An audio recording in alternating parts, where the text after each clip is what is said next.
俗话说打嗝不是病，不停真要命。世界上打嗝时间最长的是一个名叫查理斯·奥斯彭的美国人，他从1922年到1990年打了68年的嗝，真不知道日子是怎么过的。那么打嗝是怎么发生的呢？要弄明白这个问题，首先要认识一下膈肌。膈肌在我们的胸腹之间是主要的呼吸肌，把胸腔和腹腔分隔开。吸气时膈肌收缩，使肺容积扩大，肺内气压下降，外界气体经呼吸道进入肺部。呼气时则相反。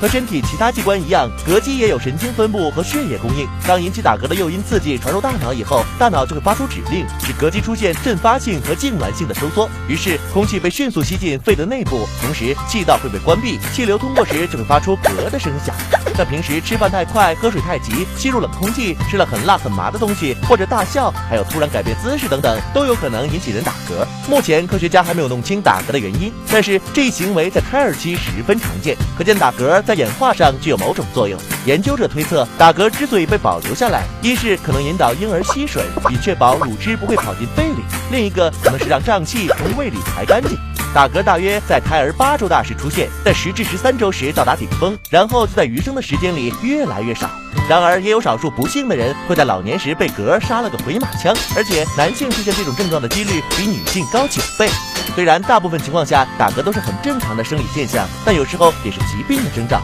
所以老年人出现打嗝增多或是打嗝时间超过2天，最好去医院就诊。话说回来，就算不是病，长时间打嗝人也会非常难受，还会影响一些重要的场合。由此，人们总结出了很多阻止打嗝的方法，比如喝水、憋气、打喷嚏，还有被人吓一跳。其原理基本上都是干扰引起打嗝的神经反射，像死鸡重启那样，让膈肌的运动恢复正常。